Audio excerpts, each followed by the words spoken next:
nhớ rồng và trồng tôi ý trồng đẹp gì cái tên này trả mong sờ lan sờ tù nông nọ cô giờ nông tỷ bê lưu trồng đi tu ở trên này gạo y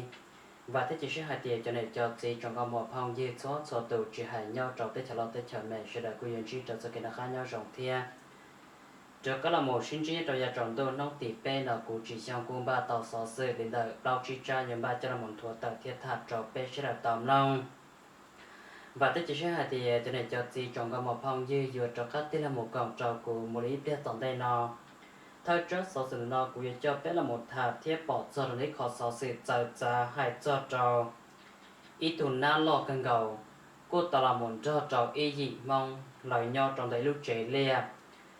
mà tuần na nó trở đi là tàu mất thay tờ thiết hải tờ nhớ trò hậu đại video biết là do tàu bỏ tổng đây nó là mà là của hai tia nho chỉ tụi nó chỉ là lò trừ trong tờ lũ liên tờ nó chỉ là một trò gì mong tờ nó nhon tờ lũ liên tờ nó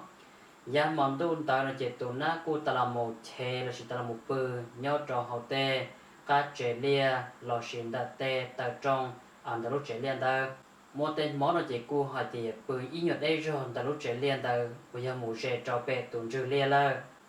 mà nhớ lên tờ tụi nó sau sự quyết định tàu thuốc hiện gì hay tiền nhớ rồng cho bọn nhẹ một chỉ phong như cho lần chuột tù mà nó mua tù tù lùa nữa người cô lọt cho được có bể rồi hai tia tôi một lâu chim mà nó thì sợ chỉ lấy mỗi ít như nào lo lòn rồi là nhon tự là lúc chế liền tự nó giờ thì nó bây cho bể tua sai mà nó rồi mà lấy là thắt thế rồi bể cho lần chuột tù hai tia một tù na lòn rồi là nhon tự nó tôi lâu chim mà nó là rút nú chè tụi nam tụi nó phụ tổ plo tổ bờ một lần nữa ta chỉ mong tu nó chè toàn cho sư tụi na chè là nhon tụi rút chè tụi nó nhon là tê tụi trong bữa là tên chưa liên tụi nó chè giờ nó là cũng nên trái cần cầu mi tu tụi na ở này mò lần đó này nhon nhon từ nhớ tỉnh chưa liệt phải lo thì chỉ nên thật sợ lên nó nên chuyển trái ná lo ta chỉ mà lần rồi đi nhá tôi plot chim nó chỉ bỏ cao lên chạy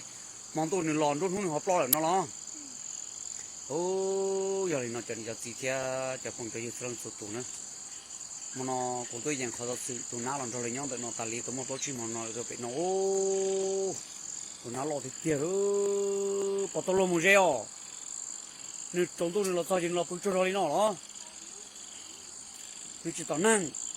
em rút hút trên nữa hòn cho nên phải nó có từ lời ta chỉ mà mong tôi chỉ nên tao lọc bự tên gì là bự tên tập trung nó đi na ôi chả tốn sai luôn đi na cho nên cái gì kia cho phong cho yêu số lần số tụ đó họ sự của dân tụ ná lần rồi nhon tụ chỉ lên được nó cũng họ tốn sai kia cũng họ tốn cơm cổ tụ ná nó lo về tiền đó sai rằng đi nó nữa nó đâu kể là cho hơn liền nữa kể trong nó là tụ liền nhất trong đời nó kể trong một bao chim mà nó kể tụ nát rồi kia lòn thôi là nhóc của nó làm ta đấy tụ nát thì nó là bây giờ tàu sợ cơn tàu thế tàu sẽ chập rồi nữa bây giờ chỉ tàu lông mùi dê nữa chẳng giờ thì kia cho phong chơi sẽ đời của tôi đây đến tụi nó dần tôi thấy sai sư hai chiều đi cà hay một sợ tam bộ liền nó nó lo thì kia rồi được tung chơi nó có chỉ lo một nô cho nên chỉ thấy cho phong chơi sẽ đời cứ thế khó tổng sẽ chọc tờ đi của mình cho nên một xe lúc chế liền nó thì mua cần mò này là tôi nhớ tổ tập trung của nó này đi tu em mua cần mò trên là trên là lúa hồ bông đông là nó ở lúa tông tông này mới thực sản là nó phải không tôi cho của nông lớn nó chế lấy của chế mua cần mò nữa mua cần mò chế mò số thời đoàn tài của mình kể tôi nên nè mò số thời đoàn tài tụi nó lọt chế nó bừa các cháu nó to tại rồi chế lấy cái tăng sâu nó nè lấy cái tăng ở sâu chế tụi nó chế lọt chi tụi nó luôn nha con đồng luôn nó con đồng sữa luôn nó chiều con đồng luôn con đồng sữa luôn nó nè thông niên đồng là mới cho lọt sọt của nó chứ chế mò số thời đoàn tài chế tụi nó sẽ chế lọt chi được như hộp luôn con đồng nó cho tao tao chế lấy cái tăng chế tụi nó nhóc chế của nó đó chế lấy cú chỉ bỏ caoเลยจ่าchếการtu chế tụi nó lo lại tụi nó pro là chỉ thôi còn nó chỉ là thế này tôi lôi luôn là thế này tôi lôi là lúc chạy lia lúc nọ mà thấy sao lúc chạy lia nữa lúc chạy lia rồi nó nữa chiều nọ là cô tua lia là cô tua nhau còn nọ ta xí mà chạy chạy lia mua như nào lo làm cho rồi nhau còn nọ tôi một lô chim mà nọ là mà chạy đi chơi luôn cái thằng mò nó cái rồi chơi tôi kia còn nó nữa là tôi kia còn nó chơi tụi na cái lồng tết còn nó chơi tụi na như nó thế này cháu của cháu sao tỏ ra mấy cô thì tụi nó sẽ nhóc kia còn thứ tụi nó lo truy luôn còn đông được nó truy không hành động được nó đó ấy mọi ý thì nhóc của nó ta chỉ mà cho còn được can tu chỉ cho nên bài để tư lý đó tụi mình cũng được nó nữa là tôi nhớ là liên là nó chỉ cho can tu gì tụi nó can tu gì tụi nó không tức là can tu tụi nó lo chỉ bỏ đi đó can tu gì tụi nó lo chỉ bỏ tụi nó liền nó nữa thì mong tu chỉ là cá lò chỉ một cái mò chỉ nữa là bự nhất trong đời tụi nó chỉ là trinh nhất trong đời lúc bón đồng đời nó giảm đồng đời nó có một cái mò chỉ nữa là nhau đồ bị cho có dễ bị nó nữa nhưng là nhau đồ bị cho có dễ bị nó nữa thôi là bự rồi bỏ có dễ cho nó cho cái sai đó là bự có dễ đủ lù thế là bự nhau cho cá chảo nó nữa cá chảo mà đủ lù nó xứ rồi ui là bự đủ lù nó xứ chỉ một cái mò chỉ nữa cũng là bự tròn chưa liền chỉ cho lên đó cho tụi chú lú liền là nó nếu cô lò hại cho bé thì mấy tụi nó làm cho là tụi ta lì xe rồi hay lì chả thì rồi lì chả nó chết món nó cô giờ món thích chí là nếu cô cho cá thì tụi nóยังchịu xe đi nó cô thì lì tàu tụi nó nó dành cho bé này thì cái nó chả xóa lần số tụi sai hay thì giờ rồi lì chả họ dùng một tờ tam bộ nó lỡ tụi lì xe này sẽ xong như chỉ một tụi nó để nó nữa ta chỉ xong nó tụi nó cô lò nhỏ trong tờ Julian tờ nó này ở sông nó à tụi nó cũng lọp bự nhất trong tờ Julian tờ nó cái món nó bé cứ tìm phong duy cho chúng lần bé cô tôi sửa tụi nó tờ nó kia xe vừa mua tụi nó tờ nó ôi chả đã xí là cô chỉ bốn đầu tụi nó tờ nó kia đi nè cái khó là sửa tụi nó còn rồi nhóm đại liên là nó cũng muốn dành tụi bé sẽ được sai li nó cũng tốt sai cân cầu cho nên bỏ cái tăng lên vào nhóm tụi nó này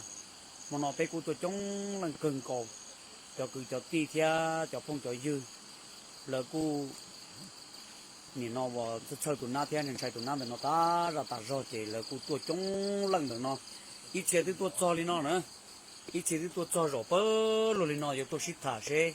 giờ đi trả tụi nó thì lúc chơi là nó rồi lên nó nữa cô giờ tới cân cầu đó cho mấy túi nó là cô tôi sai cân cầu đó xong sai đi tiền đó cho nên giờ chỉ thấy cho phong chơi được rồi lúc lia cho lúc nọ khó nọ thì họ cắt tăng nọ đâu bố phải nó bằng giờ lia xứ cô thấy khó trời cơn cổ nó xong nó ta chỉ trả nọ này còn tôi nọ thì tụi nó chỗ rồi mà lấy những rễ lúc tôi nên sai này tụi nó như tìm mua tụi nó như chỗ rồi giờ lại khó ta tạo bỏ nó nữa xong sai đi tiêu cho nên giờ tí thế giờ không chơi sợ đơn cô hai chỗ này thì cho lâu chỉ là cô như vậy chế tại rồi nó hai tiệt tụi nó là nhau lên nó chỉ cô ấy khó tới cưng cầu đi chế cô chỉ muốn tụi nó tha rồi biết sai thì chỉ muốn tụi nó nó đi trả tổn tu chế nữa họ uốn đó trả đầu dạ thì cô ấy khó tới cưng cầu hai tiệt tụi nó thì nó giờ niêm mò làm cho tí nâng nhỏ nè để cho yo đi trả đi nè thì cô tới cưng cầu đi nè chỉ nhớ cho lúc sửa ta chỉ nó kia cái cô tôi sai trong cưng cầu là nâng chế tôi phơi lưỡi đi nó thế này cho mấy chú mình nhỏ thế cho nên cho chỉ năng chỉ rồi là cô tôi chống lần đầu tụ nó để tôi rồi là xịt thả hai con từ tụ nó sẽ dùng mua lấy trà dùng muốn dùng lấy xa lần đầu tôi là sẽ dùng còn được xe mua lấy trà nữa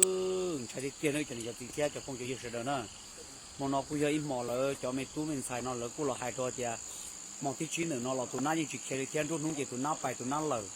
ta chỉ mong tu về tụi nó họ lòn cho là nhon từ lúc chế liên rồi nó ta li là nhon tàu chí mò nó là mò nó nhon mò tí chí là nó này chế của thì tàu tu mò tụi nó là nó dành cho bên này thì cái này ra sai hay tiệt do oli trà họ như một tàu ta bộ đi nó nhưng chỉ có hay tiệt cho tụi nó do nát tiệt là nát đa li kia cho ra chỉ nữa ta chỉ mà rút nút chế này plo là mong tu chế tàu bỏ chế này cứ là nhóc họ nó là nó chế thì xem mò mua cái mò chế này bự bữa nhớ tàu ổ chế tàu nó thế tàu tung dưa tàu nó nói là hay nè ta sử dụng cái mò gì để được tàu có chế tàu ổ chế to chế một số thợ làm tài thì nó nhớ trong tờ lúa bồn trong tờ nó lại bắt ta cụ tiệt trong này nè ta sử dụng nửa lọ chế lỡ cái tê ở quy chỉ trong ta ra hậu tê non quy học trong cái trong ở xứ cái ở cô lọ quy phơi luôn nhá tao nó ta xí mà lọ nó yên chỉ tọ cái chỉ tọ ở nữa nó chỉ tọ cái chỉ tọ ở liêu cái cụ thể là thì tụi nam tụi nó thì quy học tới cơn gạo đi theo ta xí nó cho nên tự chỉ cụ tụi nhau trong sau cái hậu sĩ thảm đơn kia đi lần bé cụ chỉ bỏ cá thì cho dụ đi chả tụi nam tụi nó gỡ lại nếu sau một giây bé nên là ít tiền nữa cha tao tôi sợ nữa tao năng lo chỉ tao nó ta có đấy rồi nó cô thật thì tiền rồi cho nên cho tiền cho phong gì có lần sụt tụ nữa cho nên nó của hai chỗ này hai tia cho tự tăng một nó đi rồi bây giờ chụp bọc cá cho vô hai lít trà đi nữa